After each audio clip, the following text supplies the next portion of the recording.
Good morning all of you. Welcome to our YouTube channel study of science. जैसा कि हम अपने पिछले वीडियो में पढ़ चुके हैं, समांतर प्लेट संधारित्र की धारिता ज्ञात करना जब परावैद्युत पदार्थ आंशिक रूप से भरा हुआ हो। अब हम नया क्वेश्चन करेंगे। ये हमारे संधारित्र का लास्ट क्वेश्चन है, समांतर प्लेट संधारित्र। इसके बाद हम गोलीय संधारित्र पढ़ेंगे।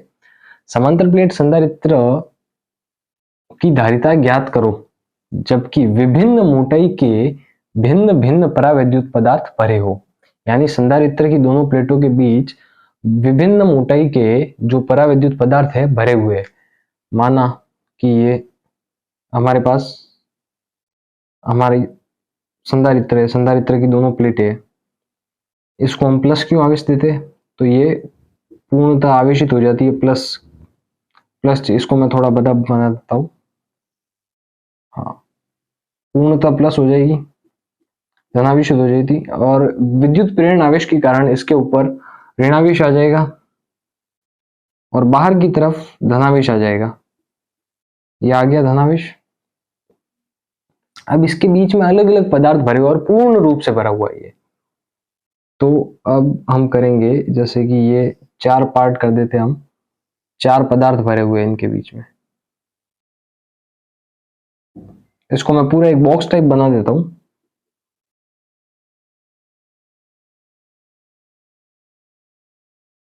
ये आप समझ गए होंगे, यहाँ से वो सुचालक तार जुड़ा और कुचालक स्टैंड जुड़ा हुआ है, वहां से कुचालक स्टैंड और भू संपर्कित किया हुआ है। ये अब अपन थोड़ा आगे बढ़ेंगे इससे। तो डायरेक्ट मैंने एक बॉक्स बनाया, आप समझ जाना ये सब जुड़ा हुआ है। आपको एग्जाम में भी ऐसे ही बनाना है। तो यहाँ पर है कांच, मैं इसको थोड़ा बड़ा लिख देता हूं।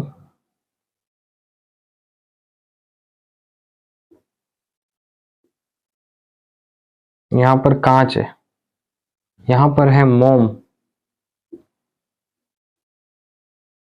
ये जो माध्यम है, यहाँ पर पराविद्युत माध्यम है वो कांच है, यहाँ पर पराविद्युत माध्यम है वो मोम है, यहाँ पर है वो पैराफिन है,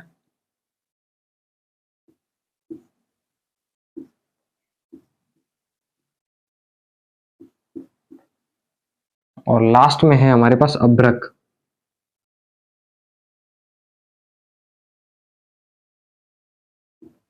अभ्रक, ये हमारे पास 4 अलग अलग माध्यम है। इसने कहा है ज्ञात करो जबकि विभिन्न मोटाई के भिन्न भिन्न परावैद्युत पदार्थ भरे हो। तो हमारे पास इस संधारित्र के अंदर 4 अलग अलग पदार्थ भरे हुए, परावैद्युत पदार्थ भरे हुए। एक बार आप यहां तक नोट कर लीजिए, इसके बाद हम आगे बढ़ते हैं।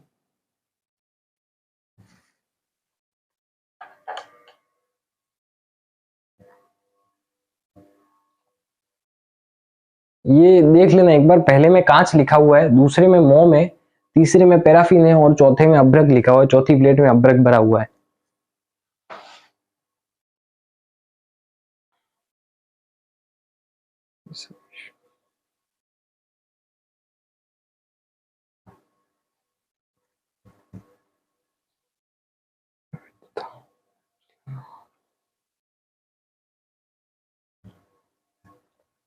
हाँ, तो यहां तक आप नोट कर चुके होंगे। अब हम बढ़ते आगे। तो आप जानते हैं कि संधारित्र की दोनों प्लेटों के मध्य जो विद्युत क्षेत्र होता है वो समान होता है, एक समान होता है, और उसकी दिशा होती है प्लस से माइनस की तरफ। और दोनों प्लेटों का जो क्षेत्रफल है वो होता है ए एम स्क्वायर। ये हम पहले से ही पढ़ते आ रहे हैं, ए एम स्क्वायर, और ये है ए एम स्क्वायर। प्लेट ये है ए हमारे पास, और ये हमारी प्लेट है बी। इस प्लेट का जो पृष्ठ आवेश घनत्व है वो सिग्मा, इस प्लेट का भी जो पृष्ठ आवेश घनत्व है वो है सिग्मा। अब हम देखते हैं कि इनकी चौड़ाई कितनी है। पहली तो ये पूरा जो डिस्टेंस होता है दोनों प्लेटों के बीच का वो तो होता है डी। ये तो आपको पता ही है, हर बार अपन डी डिस्टेंस लेते आए हैं।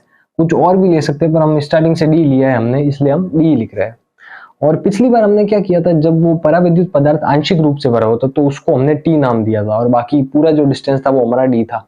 अब अलग अलग परावैद्युत पदार्थ भरे हुए तो हमको अलग अलग नाम देने पड़ेंगे। जैसे ये डिस्टेंस है, ये डिस्टेंस हो गया हमारा T1, ये डिस्टेंस हो गया हमारा T2, ये डिस्टेंस हो गया हमारा T3। और ये जो प्लेटों की चौड़ाई है वो भी अलग अलग है, कुछ ज्यादा, ये वाली सबसे बड़ी है, ये सबसे छोटी है, ये उससे बड़ी है, ये उससे बड़ी है, अलग अलग साइज की है। इसने कहा था भिन्न भिन्न मोटाई की है। और ये लास्ट जो पराविद्युत पदार्थ भरा हुआ है अभ्रक, इसकी मोटाई है T4। ये हमारे पास सबकी मोटाई आ गई। अब हमें निकालना है परावैद्युतांक। सबका परावैद्युतांक भी अलग होगा, क्यों? क्योंकि पदार्थ अलग है, प्रत्येक पदार्थ का अपना एक परावैद्युतांक होता है। जैसे धातु है, जितनी भी धातु उनका परावैद्युतांक होता है अनंत, अनंत, इन्फिनिटी। कांच है, कांच का भी अपना एक परावैद्युतांक होता है, मोम का भी अपना अलग होता है। पर यहाँ पर हमें परावैद्युतांक की जरूरत नहीं है, हम इसको केवल एप्सिलॉन R1 R2 से डिनोट कर देंगे। तो इसका परावैद्युतांक है epsilon R1, epsilon R2, epsilon R3। इसका मैं यहाँ लिख रहा हूँ एप्सिलॉन R3 है, एप्सिलॉन R3, इसका एप्सिलॉन R4। तो हमारा डायग्राम कंप्लीट हो चुका है, आप एक बार नोट कर लो, मैं वापस समझा देता हूँ। ये हमारी पॉजिटिव प्लेट है जिसको हमने क्यू आवेश दिया है, जिसके कारण यहाँ पर पूरी प्लेट के बाह्य पृष्ठ पर धनावेश फैल चुका है। विद्युत प्रेरण आवेश के कारण इस प्लेट पर ऋणावेश फैल चुका है और बाहर की तरफ धनावेश फैल चुका है। दोनों प्लेटों का क्षेत्रफल AM² है, पृष्ठ आवेश घनत्व सिग्मा है, दोनों प्लेटों के बीच की दूरी d है और इनके बीच में अलग अलग मोटाई के परावैद्युतांक भरे हुए हैं, जिनकी मोटाई क्रमशः कांच है वो T1 में है, मोम है T2 में है और पैराफिन जो है वो T3 चौड़ाई की प्लेट में है और जो अभ्रक है वो T4 चौड़ाई की प्लेट में है।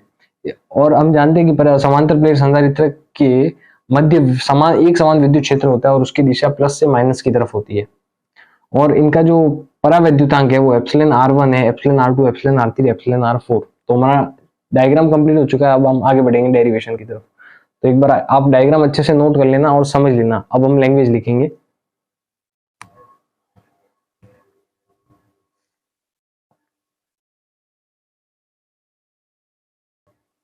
हाँ, तो अब हम हमारी लैंग्वेज लिखेंगे और कुछ आगे बढ़ते हैं।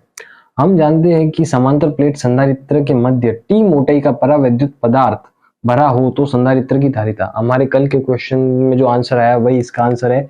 जब T पदार्थ भरा हुआ था, परावैद्युत माध्यम T था, की मोटाई केवल T थी, तब संधारित्र की धारिता हमने क्या निकाली थी? वो निकाली थी C = A epsilon not upon D।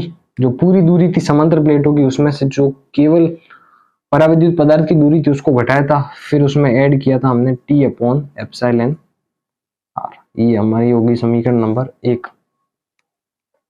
अब यहां पर एक और लाइन लिखेंगे हम। प्रश्नानुसार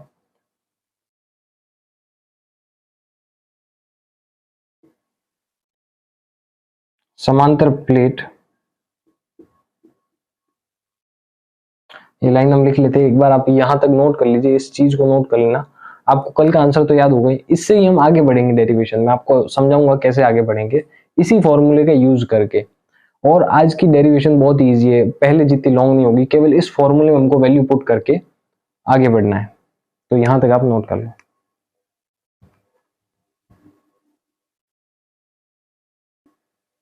हाँ, तो इसके नीचे आप ये वाली लाइन भी लिख लेना जो हमने क्वेश्चन में किया है, डायग्राम में किया, वही है। प्रश्नानुसार समांतर प्लेट संधारित्र के मध्य अलग अलग मोटाई के परावैद्युत पदार्थ भरे हैं, अलग अलग मोटाई के भरे हुए, जिनके परावैद्युतांक क्रमशः epsilon R1, epsilon R2, epsilon R3 तथा एप्सिलॉन R4 है। तो यहाँ तक आप पूरा नोट कर लीजिए, इसके बाद हम आगे बढ़ते हैं।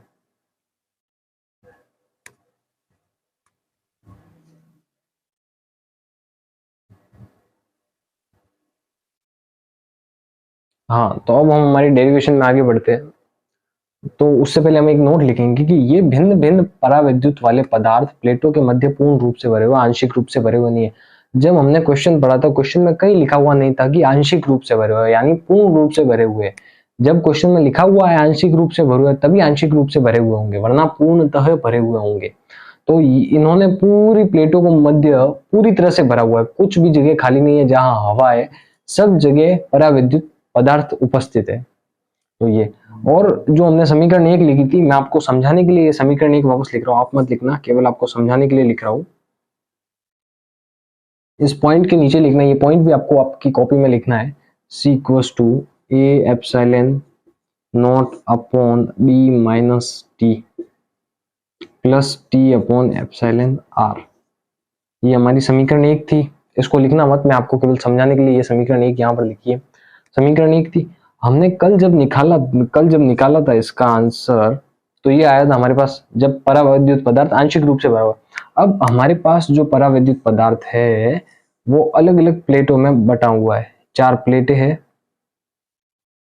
इनमें भरा हुआ है, जिनकी चौड़ाई है T1, T2, T3, T4। ये चौड़ाई हमारी, तो हम T की जगह ये हमारी चौड़ाई आ जाएगी। जहां पर कल परावैद्युत पदार्थ भरा हुआ था उस भाग को हमने T नाम दिया, आज परावैद्युत पदार्थ जहां भरा हुआ है उसके मोटाई अलग अलग है, तो इन सबको जोड़ के लिखेंगे तो ये T के बराबर आ जाएगा। तो C equals to A epsilon naught, तो ऐसा का ऐसा ही आएगा, upon B minus bracket T1 plus T2 plus T3 plus T4 आ गया। ये पूरा T आ गया जहां पर परावैद्युत पदार्थ भरा हुआ है, प्लस एप्सिलॉन आर यानी परावैद्युतांक, माध्यम का परावैद्युतांक। कल माध्यम T था और T का परावैद्युतांक एप्सिलॉन आर माना था, आज माध्यम हमारे पास अलग अलग है, T1, T2, T3, T4, और सबके परावैद्युतांक भी अलग है। एप्सिलॉन R1 है, इसका है एप्सिलॉन R2, इसका है एप्सिलॉन R3, इसका है एप्सिलॉन R4, इसके चारों का अलग है, तो अब चारों को भी अलग करके लिखेंगे। तो T1 upon epsilon R1, T1 जो मोटाई है उसका परावैद्युतांक एप्सिलॉन R1 है, T2 का एप्सिलॉन R2 है, plus T2 upon epsilon R2 plus T3 upon epsilon R4 plus T4 upon epsilon R4 R3। ये आ गया हमारे पास। अब जो ये है T1 plus T2 plus T3 plus T4, कल तो आंशिक रूप से भरा हुआ था इसलिए T जो है वो D से छोटा था। अब इन सबको अगर हम जोड़े, यहां पर देखते हैं D equals to T1 plus T2 plus T3 plus T4, क्या ये सही है? जो D है हमारा दोनों प्लेटों के बीच का जो डिस्टेंस है D, वो इन सबको जोड़ने के बराबर है, बराबर ही है, ये बात बिल्कुल सही है। इसको, ये जो डिस्टेंस है इन सबको जोड़ देंगे तो D डिस्टेंस आ जाएगा हमारा, यानी इसको भी हम D लिख सकते हैं। तो यहाँ पर आप यहाँ तक नोट कर लीजिए, इसके बाद हम आगे करेंगे। यहाँ पर यहाँ पर भी D आ जाएगा, क्यों? क्योंकि इन सबको जोड़ रहे हैं हम, और जोड़ेंगे तो वैल्यू क्या आएगी D, तो D से D कैंसिल होकर 0 हो जाएगा। यहाँ तक एक बार आप नोट कर लीजिए। ये डायग्राम मत बनाना आप, एक तो ये केवल समझाने के लिए आपको बनाया था, और एक ये समीकरण एक मत बताना, ये केवल आपको समझाने के लिए बताया था। केवल अभी आपको ये नोट लिखना है, नोट के नीचे केवल ये धारिता लिखनी है C करके, ये C है यहाँ पर, और ये लिखना है बस। ये दो चीज मत उतारना आप।